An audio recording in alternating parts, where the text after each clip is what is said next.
Welcome everybody back to another episode here on the War Media Labels channel, another episode of WarCast. Here today we have a crazy, absolutely crazy video for you. I sent a prayer up. I said, Lord, who can I interview now? And he said, I'll give you the best thing I got. Saint T. Let's get into the interview with the man, the myth, the Holy Ghost of the label War Media, my man, Saint T. Alrighty, we are going live in 3, 2, 1. What is good, everybody? You already know what's popping. You seen my little intro. You know we brought on board the biggest guns we had. We said we need the owner. We need the dude with the big bag bankroll to come and tell us how it is. And he needs to break it down, say why everything's happening the way it's happening. Because without this key player, you know nothing is even happening around here, okay? Because we're all a bunch of lazy fucks. We need someone to crack that whip. Here's my man, Saint T. Saint T, tell him, how are you feeling today? Yo, what's going on, everybody? It's Saint T. As you probably already know, I own the fucking label, so you should know who I am. But yeah, I'm the owner of War Media. Basically, I'm doing all the shit behind the scenes, but you may have seen me before from the Fuck COVID, Fuck Boris songs, my collab with TooFaced, the Joker. That's a banging song. But yeah, man, currently focusing on the label, but also an ex-recording artist. Good shit. If you don't know who Saint T is, you must be living underneath a fucking rock. Because this is him. This is him right here. If you're seeing him now for the first time, come out of the fucking shadows, right?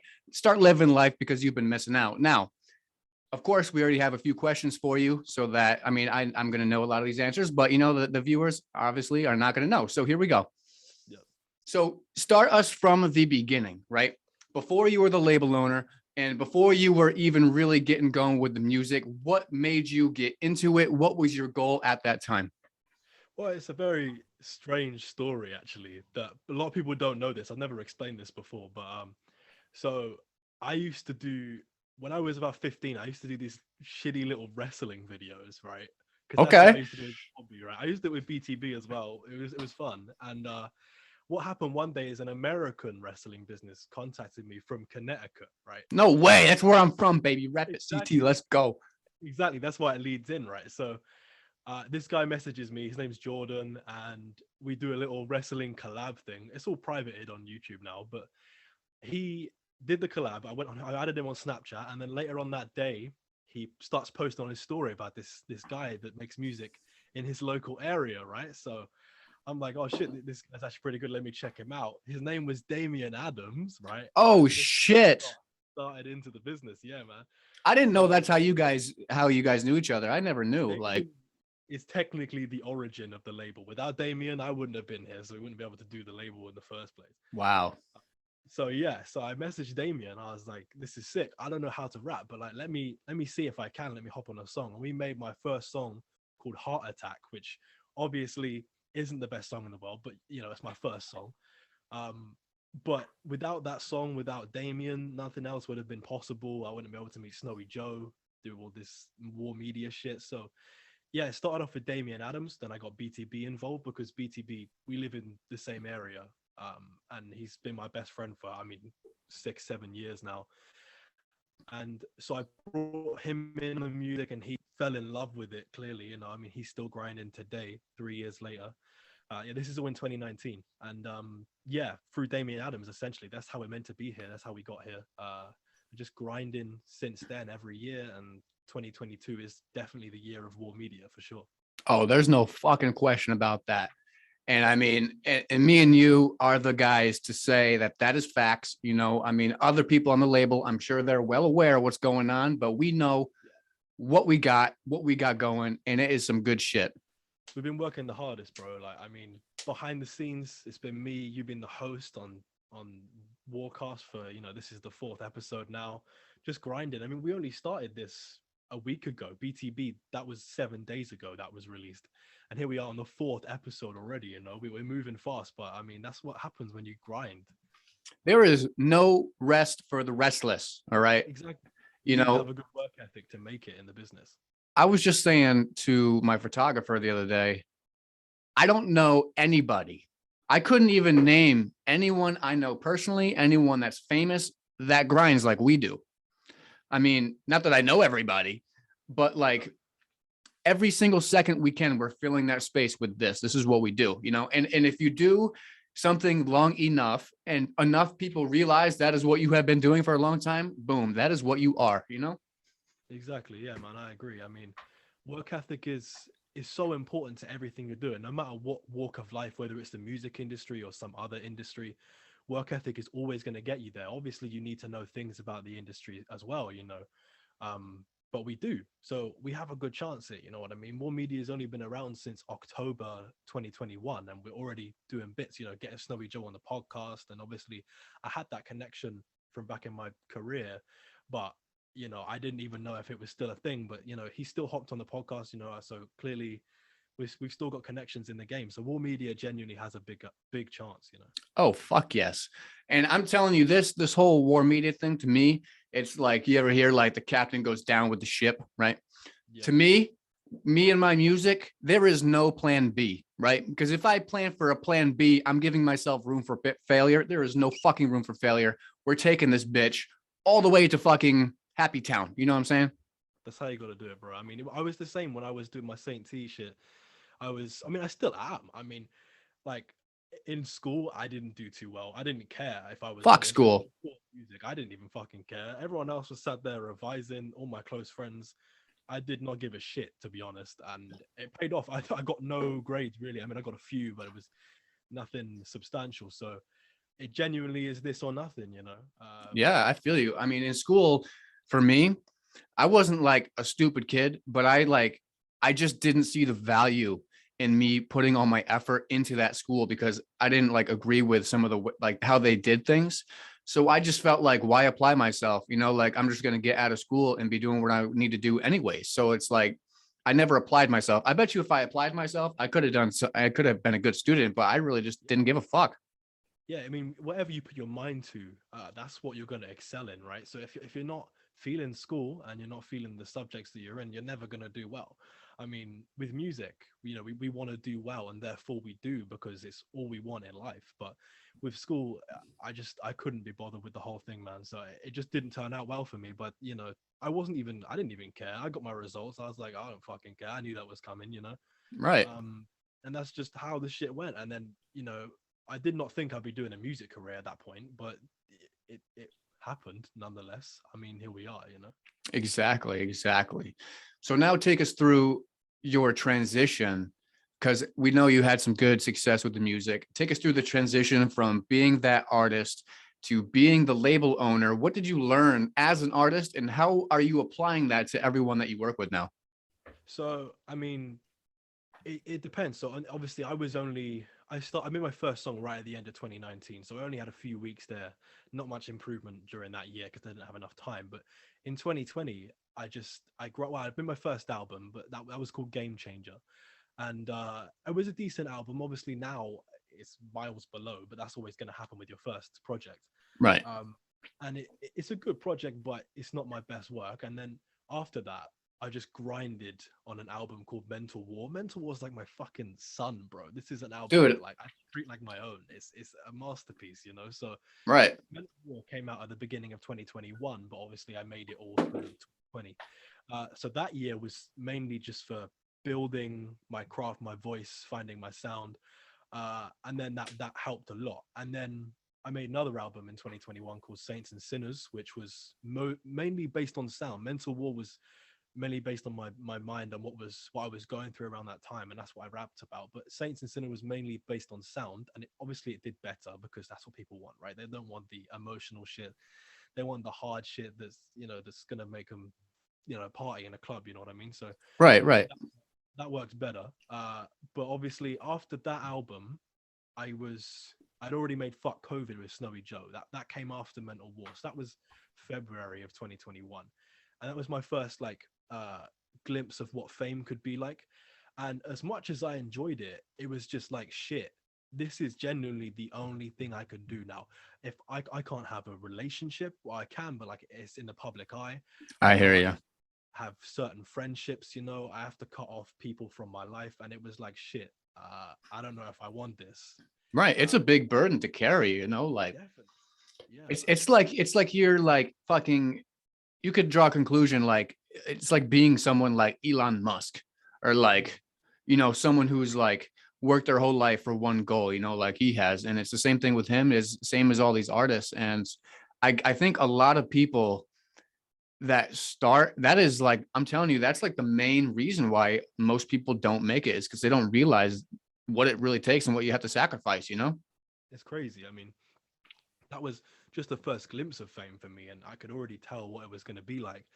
That song's on, I think it's 80,000 streams right now.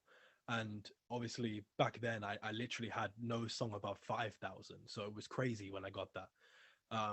And obviously that was mainly because of Joe, because Joe was starting to gain fame on YouTube, on TikTok. So I was obviously I was being tactical with that move. I knew Joe was doing well, and so I messaged him, asked him for a collab, and it was all part of the plan. But I didn't know how that would feel. And then after that, we had Fuck Boris, which was filmed in May because I went up to London because I live in Southampton, which is obviously is below London. So I went up on the train with BTB, and we filmed the video for Fuck Boris, which had Snowy Joe, Ramps, and Manta, which are the Dropouts. And that song, it came out in June 19th, and it was huge. I mean, it blew up on TikTok. It was crazy because of Manta had a very controversial verse, and people were talking about it all over the UK. It was obviously a UK thing, Right, right, because there's just this barrier of like breaking into the US is another level when you're a UK artist, because it's so hard with the accent that we have. right, right. But yeah, that was huge, and I fully realized after that, I was like, this is not for me. As much as I enjoy the positive feedback, I didn't even have much negative feedback, to be honest.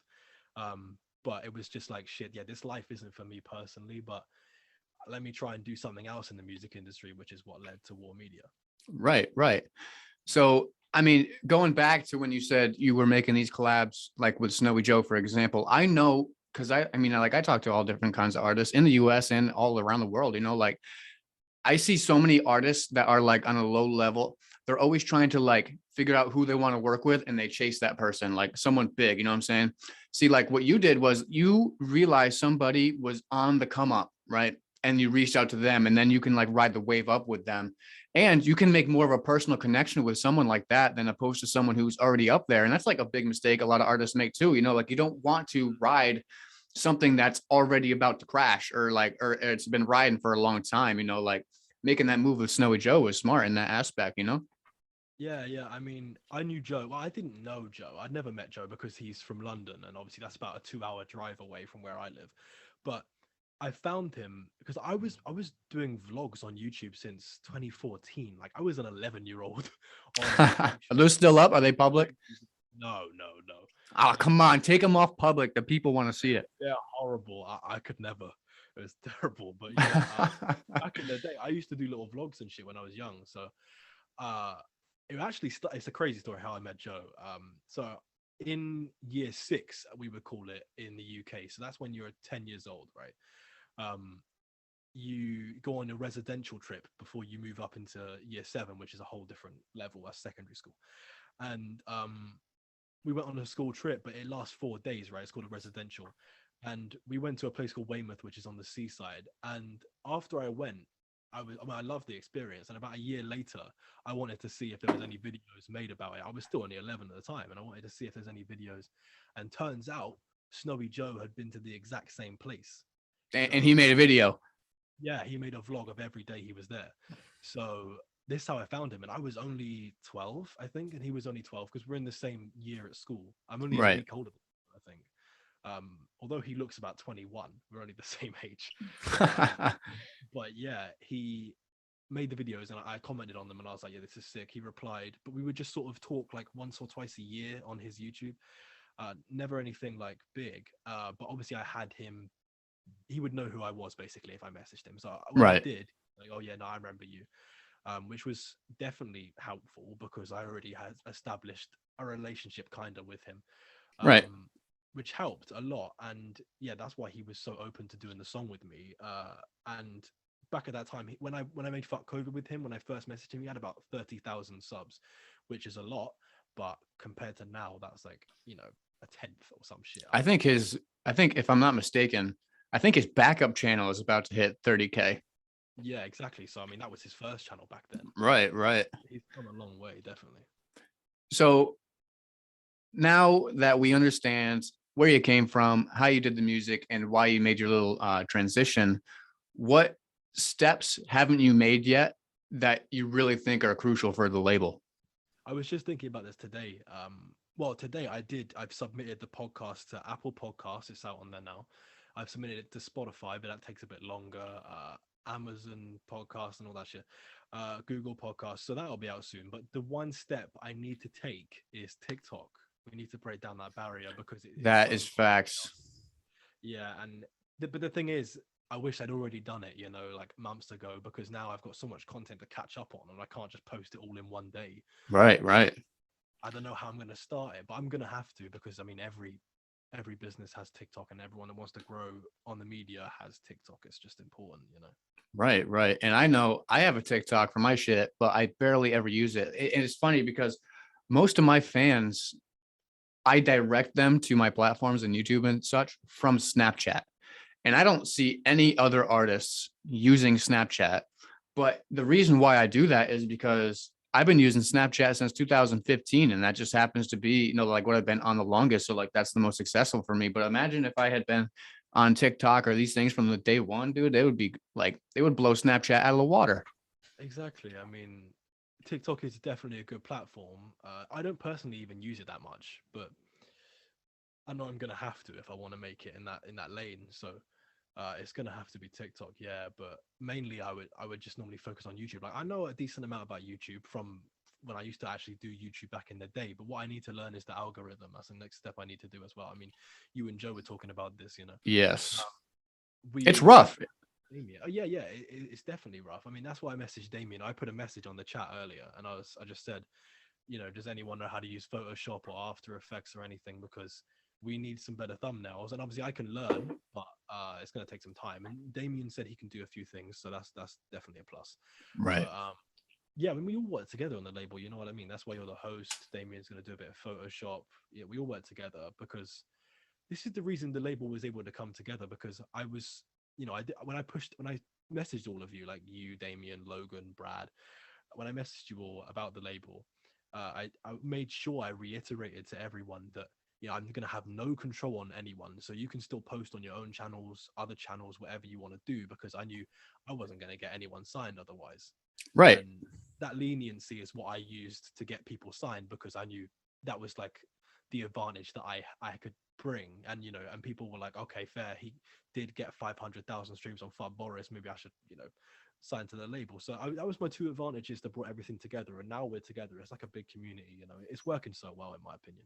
I totally agree. And it's just like we were saying before with, catching the people early. I mean, everyone that you have or you offered to have on the label, you have already worked with and you've already seen what we're all capable of, So like in the back of your mind, you must have already known like who is going to go where and, like who you could put with who and who, what roles each person would have to play and all that type of thing. So, I mean, when you first made the label, did you expect that you would have a WarCast? No, definitely not. I did never thought this would happen, because like you never hear of a record label or any sort of music business making a podcast. But then that's the thing, you want to be unique. Right. So we are the first people, probably. I imagine there's somewhere else someone doing it, but we're one of the first. I know that for sure. So it's definitely a good tactic. But I mean, regarding to the people on the label, the reason I worked with a bunch of people back in my Saint T days, because I was just grinding back then. But the people I've signed to the label are I've handpicked these guys because I know they all have potential in their different ways. You know what I mean? Like Right. I could see a vision for each one of these artists, like you as well. That's why I messaged you a while back about your aesthetic. You were already thinking about that, and people had messaged you before. But that's why I tried to reiterate to you, because I could just see how perfect that would be for you to add your aesthetic to the sound that you have. Right. So I had a vision for all these guys. And obviously you just mentioned the pointing out the aesthetic for me, and that's why I'm fucking sitting here wearing eyeliner. Yep. Right. Anyways. So like, what other ways besides myself have you directed artists? Like who have you directed in what direction already now? Well, I mean, the thing is, it's not so easy with other artists. I mean, like with Damien, I can see a vision for Damien as well. It's definitely the producing lane, although he definitely has some good songs on his own personal stuff, but his producing is another level, bro. Like he's gonna take off one day, I'm certain of it. So, I give him that sort of advice. He already knows that shit. Like Damien's been in the business for a long time. Right. But I'm just basically advising people. So we've got someone on the label Ollie A who you did Red Light Green Light with, and he's very versatile. The thing with Ollie is he's one of the best writers I know, not lyrically but melodically. The melodies this man has coming up with recently is ridiculous, and it's because he sits at home all day, makes music because that's what he loves doing. And like this is the thing. Ollie A has such a good chance. I just need to push him in that right direction. It's funny you say that because I was texting him back and forth probably like a month and a half ago. Yeah. And I told him straight up, I said, right now on the label, you are my favorite, and he was like totally shocked. He was like, what do you mean? And I was like, what do you mean? What do I mean? I can see what you're doing with this. And the way he sounds, like I could see that being something a lot of people gravitate to, like I don't see any other sounds that quite sound like him. And he is a good writer, and that. And like, once he really gets that momentum, I feel like it's going to be unstoppable. Definitely. I mean, his sound is the only thing that I've told him to work on. But I mean, I told him that before the label, and he did take my advice. I told him to go for a more of a deeper approach because a lot of his vocals were high pitched, and he did, and it's working better now. I mean, this is the thing. Now he's going for melodic songs, which is going crazy. But he's also versatile because Red Light Green Light is probably my favorite song on the entirety of all media so far. I mean, really, yeah. damn. I just wish it was on platforms, but copyright issues couldn't allow that. But Is that what happened? That's a yeah, shame. yeah. I think the beat got sold, like in the process of making it, so he could never use it. But it is a banger though, and like that's the thing. That's not melodic at all. So he is very versatile in his ways, and I definitely believe in him. With the right guidance, he could go somewhere. Right. So, we like to spill the beans here. I've said that every episode, right?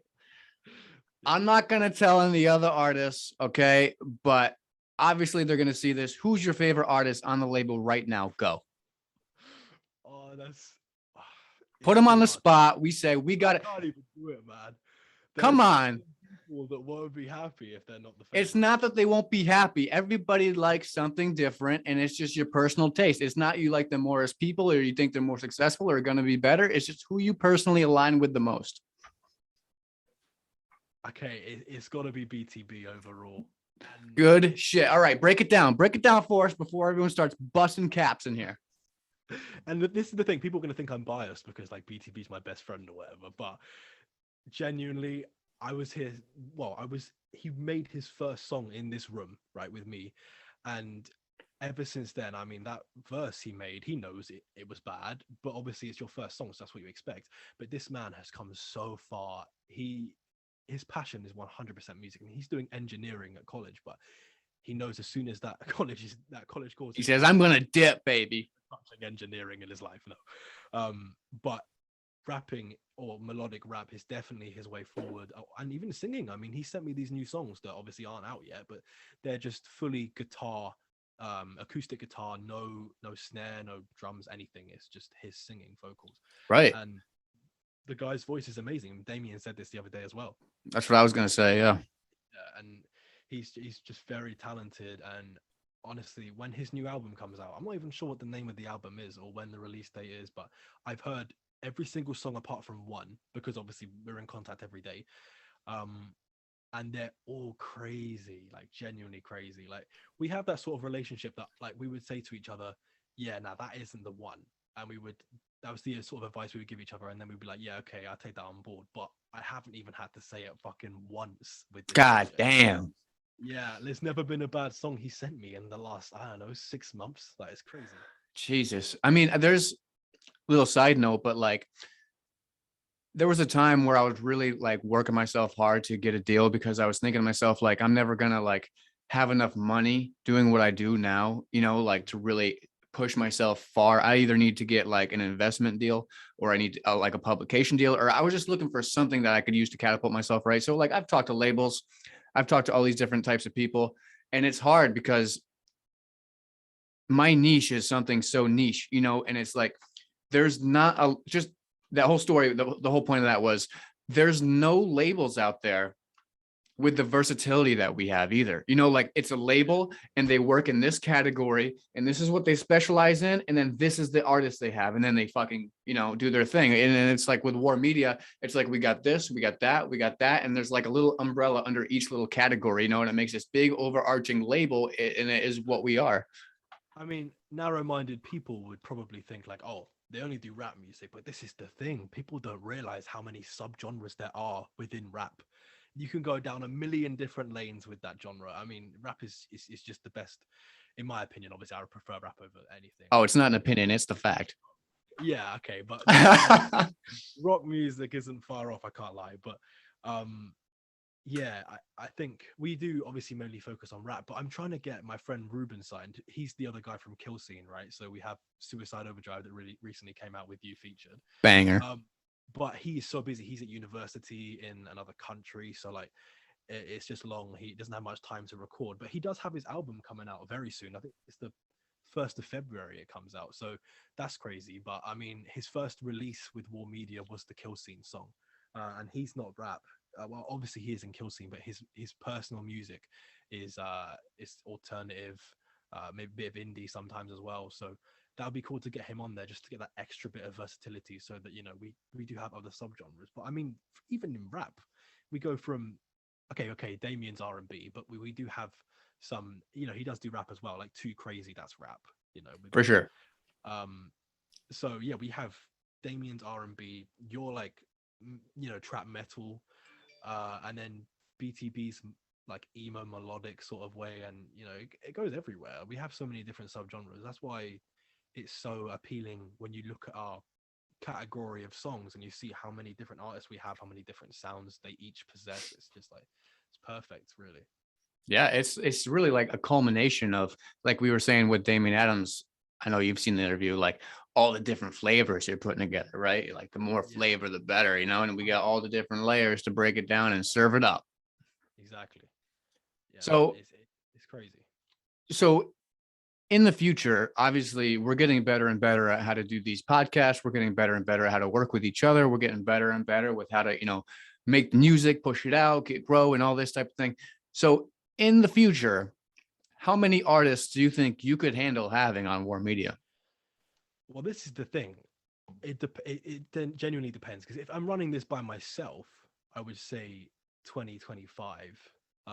That's a good amount. That's a good amount. Getting a lot of money, then I think I can, you know, push it a little bit, but it depends. This is the thing. I don't know whether in a few years' time I'm going to have a business partner, how it's going to be going. I mean, you know, for all we know, it could be you or BTB that's invested into the label, and we start to do like a running it together, because I know that would be a good idea. I know that you could run a label as well. Like I can see that in you, you know, because you've got so much knowledge within the music industry.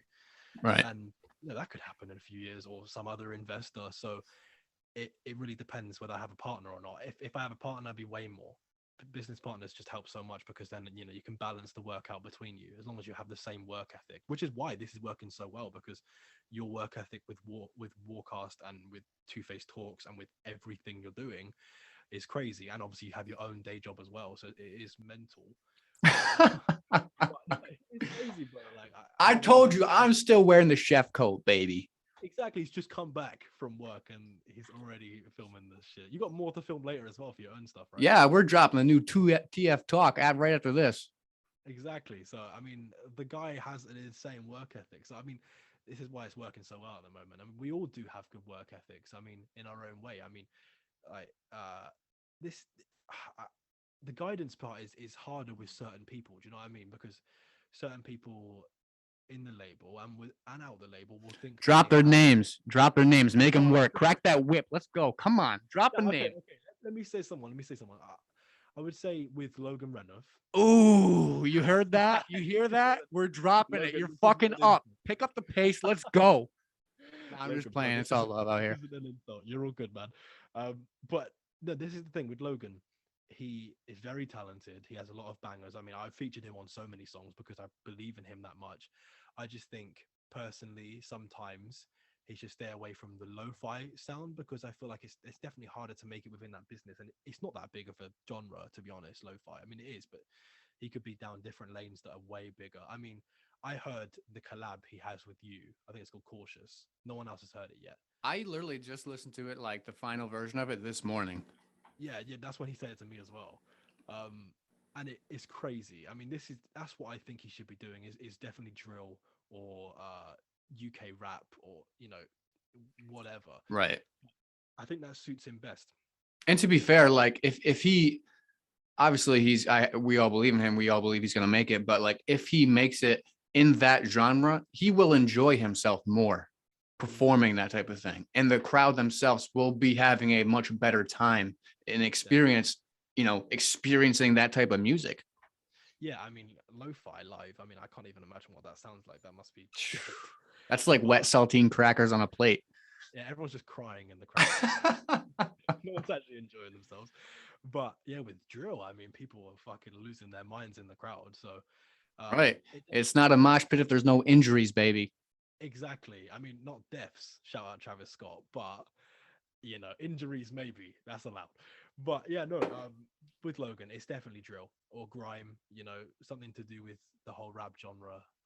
But yeah, I want to be able to guide him. But he, fucking hell, that's my notification to go. He's a busy guy. We said, yo, Saint T. It's like what time is it over there? It's 2:15 a.m. I said, yo, Saint T, who are we doing next? He said, we're doing the fucking Legends tonight. And I said, oh, word. I get out of work at 8. And he says, well, that's like 2:30 in the fucking morning. Don't worry about it. We got it. We're dropping it. I said, say less. And here we are, folks. Shout out to Saint T for waking up or staying up, I should say, the wee hours of the night, just so, like our 100 viewers could get a little satisfaction, like this is some good shit. You got to do what you got to do. If I'm going to run a label, I'm going to run it the right way. You know what I mean? Like, call Saint T Usain Bolt out here running the laps. All right. Bro, it's difficult. I mean, I'm tired, but like, not even from other shit. Like, I still have like a personal life. Obviously, I'm not just a label manager. But see, that's where we're different. I don't have a personal life. No. You got the job. You got the cooking. Yeah. And I gotta tell you, my boss just dropped a bomb on me. Okay. Oh shit. Yeah, you ready for this? I've been working there. We're going on 8 years. Okay. Jeez. I know this isn't about me. I just gotta tell you this. Okay. I started there as a dishwasher, right? Scrubbing those fucking dishes. And I moved my way all the way up. Now I'm the fucking head cook. Okay. Right. The only person above me right now is my boss. Okay. And now guess this, get this. Unfortunately, I shouldn't be saying this, but I'm gonna say it anyways, because he's not gonna watch this. And if he does, Angelo, all love to you, brother. We're fucking like this. Anyways, he's got cancer now. Okay. I told you I was dropping a bomb. I'm not playing games. So he's gonna be okay. Okay. I sent my prayers up. Jesus says he's gonna be okay. All right. So, but here's the thing. He's got to go through these treatments. And he says to me, Dylan, we got to have a talk. I said, word, what's good? No problem. He goes, I'm going to need someone to take over my job. And there's nobody else that I trust. I said, oh, okay. Well, what do you need me to do? He goes, we'll talk later, but there's a lot of money involved. I said, whoa. Okay, so this isn't such a negative bomb. I mean, this could have. Well, for him, it's like life and death. Oh, yeah. It's not great for Angelo. But for me, it's like a fat paycheck, Yes, I mean. And I've told him many times. I said, "Yo, whenever you're ready to give this place up, I'll cut a check and I'll take it over." And I've been saying this for years. But that's just like an example of how we do things, right? Like, I came into the label, or even take a step back further, like. You dropped a diss song on me, right? Oh my God. Yeah. Because of this Damian Adams thing. I don't even think you knew that me and Damian are culminating this together. So when I'm listening to you, I'm just like, okay, like this guy doesn't even know, what's going on here. And that was the whole point though, because we didn't know what would come out of it. And look at this, here we are working together. doing this all together. And without, I'm telling you, without me and Damian Adams beef, I wouldn't have met you through Damian. It's like this whole fucking trifecta, you know, that like all comes together and it's like this beautiful thing. But anyways, I digress. I come in, you start shitting on me, whatever. I eat it. And then I say, okay, what is really going on here? We start making songs. Boom. Start making a label. Boom. You ask me to be the host. Boom. What is next? What is next for us? Who the fuck knows? I know, it's crazy. Who knows? I mean, we made one of the best and most rare hybrids I've ever heard. I mean, have you ever heard UK rap mixed with like trap metal? That's definitely never happened. And let me tell you, I don't know if I told you this before, but our song, The Joker, right? Yeah. I had that beat on my computer and I had been writing to it since the day that beat dropped on YouTube. You did tell me that. I remember And that. I was like, you know what? I just can't do it. Like, there's just something, I'm just feeling some type of way about it. And I just can't do this yet. And then here you come along. Hey, you want to make this song? I listened to the beat and I said, this is why my soul was like, don't do this. Just don't do it. Just wait a minute. And here we are, you know, like, there's a plan for everyone. Not that I believe in God or anything. Like I'm not religious, but there is. I just feel like there's a fucking plan for everyone. Like shit happens, and it's crazy the way. Obviously, there's a million different pathways you could go down, but you just happen to go down the exact one that works out for you. You know what I mean? It's crazy stuff. and imagine if we weren't all like OG gangsters, right? Like I'd say that because like, you know, like not that we're like selling drugs or like shooting people up on the block, but I mean like we're like real people, you know, like I can say that very confidently, like the people on the label, if we weren't all real people, the first beef that we had would have totally separated us, you know, like we're all big enough to work together because, you know, like we all know like we're all in the same industry, and if we want this to work, you can't be fucking biting each other's tail all the time.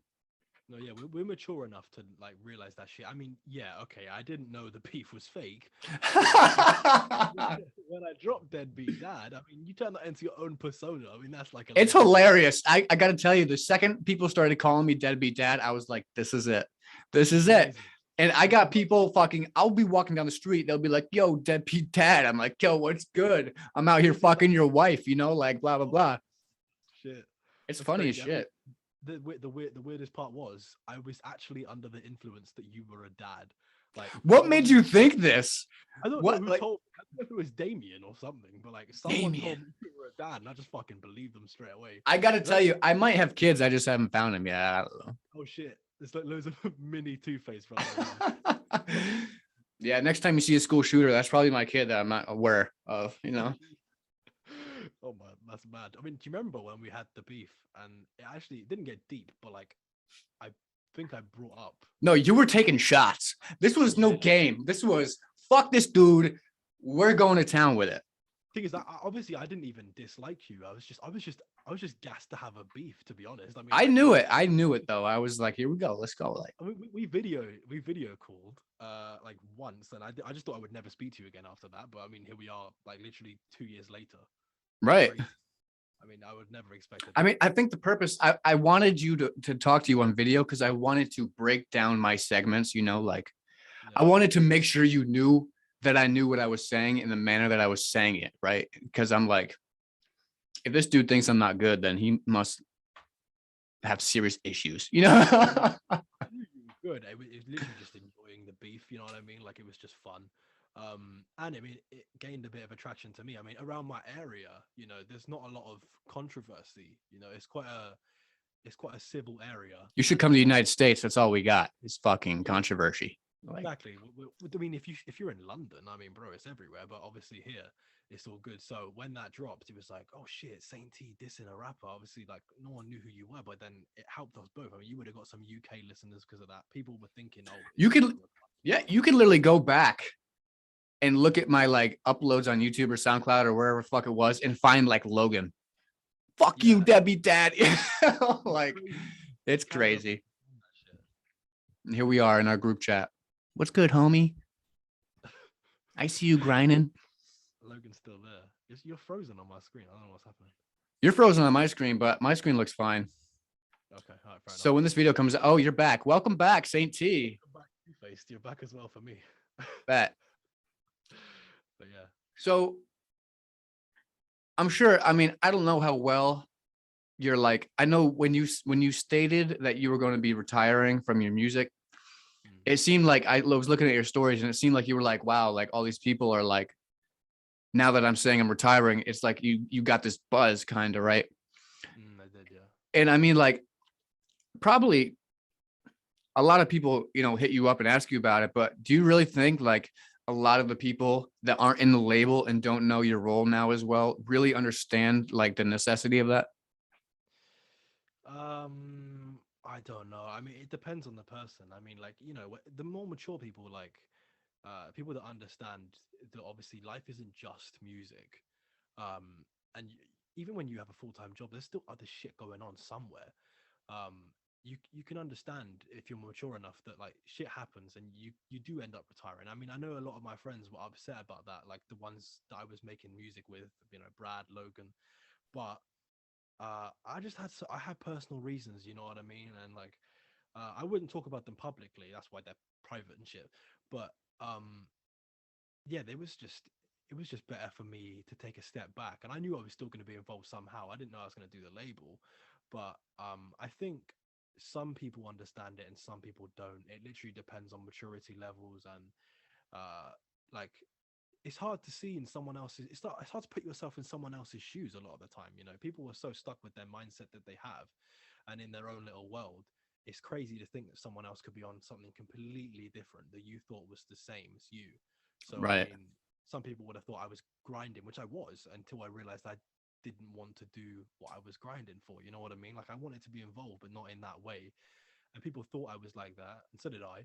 And then shit changed, and it was hard for them to like wrap their heads around. So I Right. think some people understood, and just some people didn't. And that's something too, like how you say it's hard to see other people's shoes.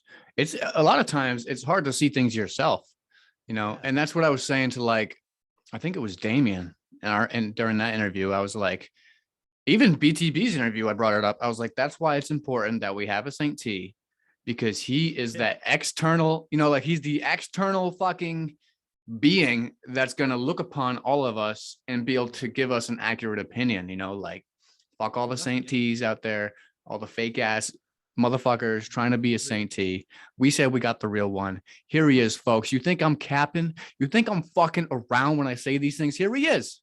Saint T's right here, bro. I'm the real one. I No mean, cap, no wish Saint T's. do you get this where it's so weird, like when people are fans of your music, and although you know you're good at music, like I know we both know we're good at music, right? But when someone says like, shit man, this is crazy, I'm listening to this all day every day, you're like, shit, that's what I'm doing with my favorite rappers. Like, to me, I'm just Reese, you're just Dylan, you know what I mean? But to them, we're like big rappers, and I sometimes it's surreal for my brain to understand, like how is like, Eminem is my idol, right? um but like how am I something similar to Eminem, like in their brains? That's just You so fucking crazy. manifest that bitch down to a science, you Yeah, know? it's crazy, it's weird. I'll tell you, I'll give you this little example. I was one of my girlfriends that I had, I took her to the aquarium, right?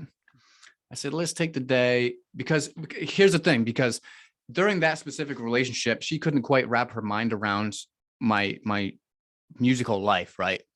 Right. Which was a bad thing. And that's essentially why we're not together, but that's not the point. The point is, I said, let's take a day where I'm not going to do anything like that. I'm going to make this all about you. Let's go to the aquarium. Let's go see some fucking fish and have a good Yeah. time. So we get to the aquarium, right? Yeah. We're in this big line. We get up to the booth. We're like, hi, we're here to see the fish. They're like, oh, okay. The dude in the booth looks at me and he goes, oh, you're TooFaced, man.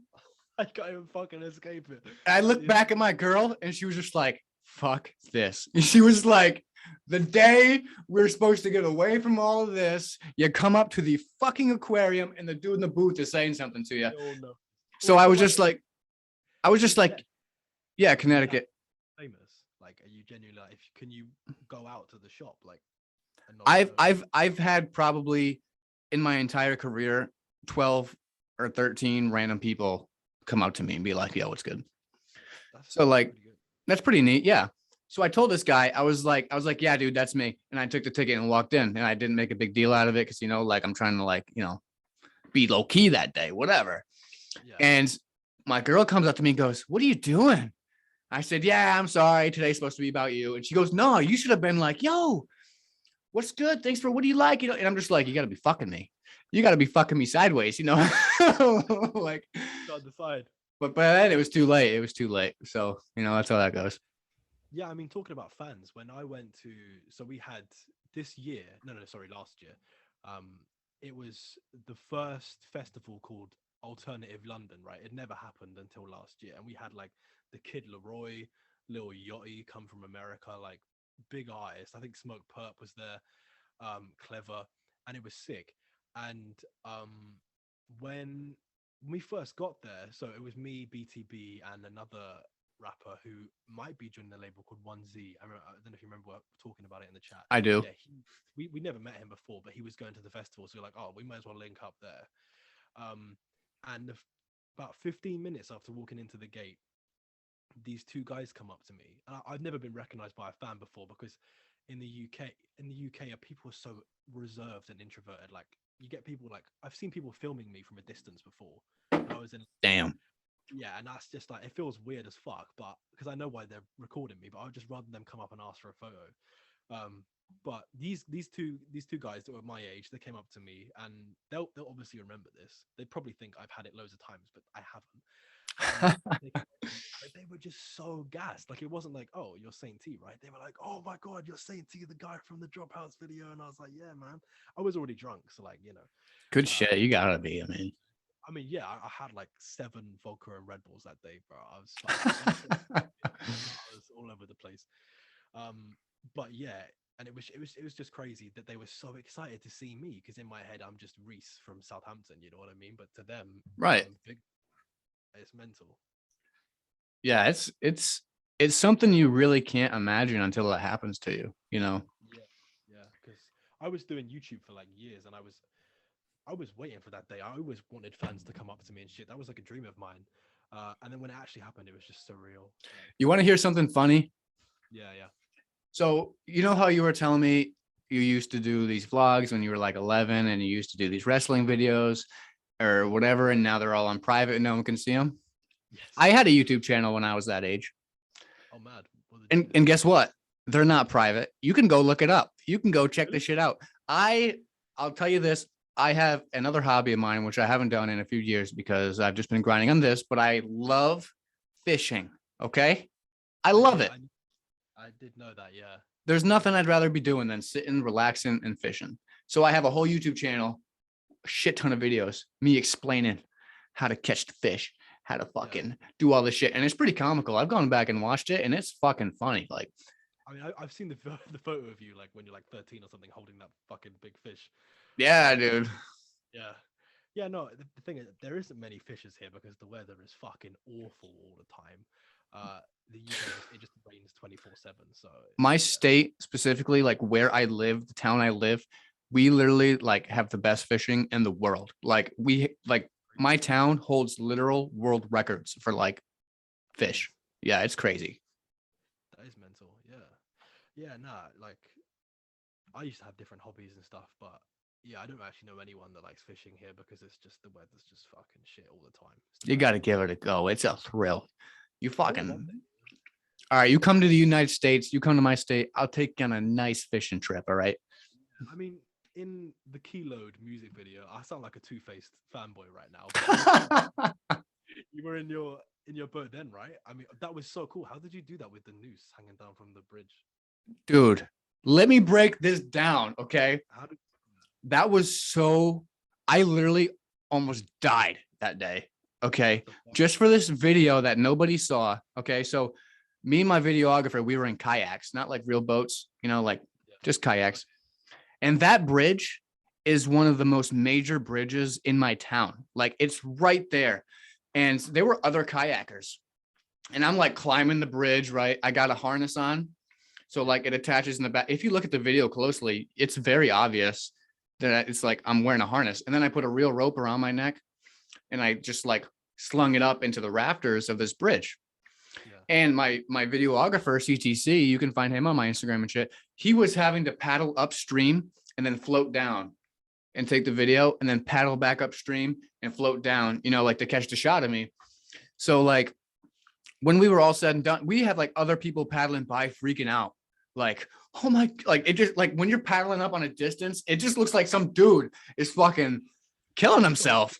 And these people are freaking out. And then they like get close to me. I'd be like, nah, it's just for a video. What's good, people? And they're like, oh my God, thank God, you know, but like when we were done, I was like, all right, CTC, come fucking untie me. You know, I didn't know how I was going to get down. Like I'm hanging and I'm like, I either got to just cut this and drop or I got to fucking, I don't know what I was going to do. So I'm like, first of all, I got to get this thing off my neck before I drop down. Right. Yeah. So I couldn't get this thing off of me. And I said, okay, I'm just going to cut it. I'm just going to fucking cut the fucking rope and fall because the actual noose wasn't tied. But Caleb, my boy, CTC, he was like, yo, I'm going to climb up in the rafters and I'm going to see if I can untie it from the top. It turns out the actual noose part that I threw up, it got stuck in between the fucking rafters. Oh my God. So like if I had cut that, I literally would have hung myself. So he climbed up there, he undid the real rope. So it was on me, but it was hanging now into the water. And then I cut the actual rope. Jeez. Yeah, that was crazy. My heart was like, what the fuck is going on right now? Yeah, I mean, when I saw that, I was confused how you even, obviously I knew it was like a harness, but like how the fuck did you even get there? That's what I was confused about. I literally just climbed fucking on the actual street, fucking went underneath, fucking tied it all up. It was a bitch. That's correct. I mean, that is a sick music video. So is the Joker, you know, that a lot of effort went into that. I mean, I had to go to a church, graveyard, wear a suit in the middle of it. Like we had to get permission, like, because the church is normally open, the one that I filmed the Joker with. It's in my local area and we used to go there as kids, but this one time it wasn't open. I was like, shit, I need it to be open for this one day. I've literally walked here in a fucking suit. I need it to be open. And so we had to go speak to the employees like nearby and they had a key luckily, but if it wasn't for them, I would have made the joke. We would have made the Joker, but that church was such an important scene. It looks sick. So. Right.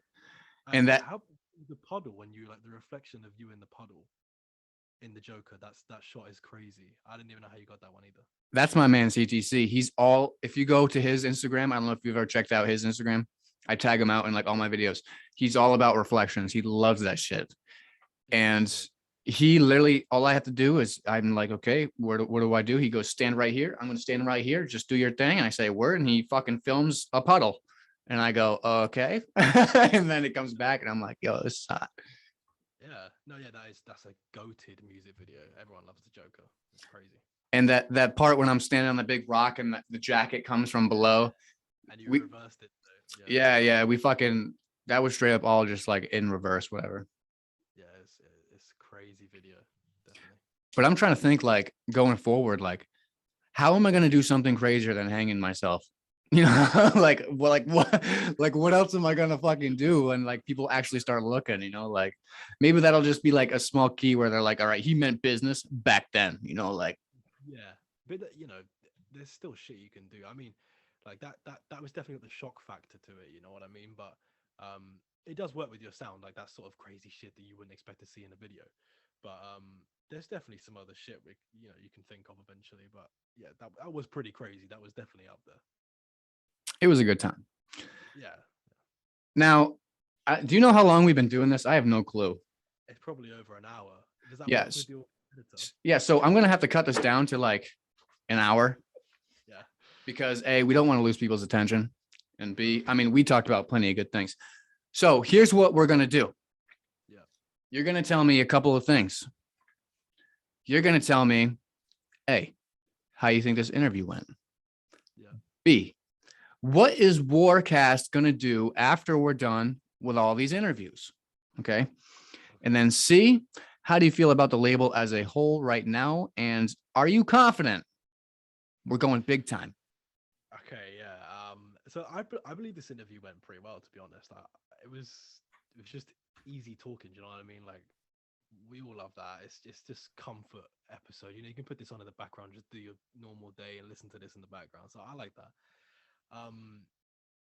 And yeah, with the label, I think moving forward, with WarCast. Yeah, I think after the interviews, I'm not 100%, but it's definitely going to still be podcast episodes, and we're going to have you involved because, like, you're building up.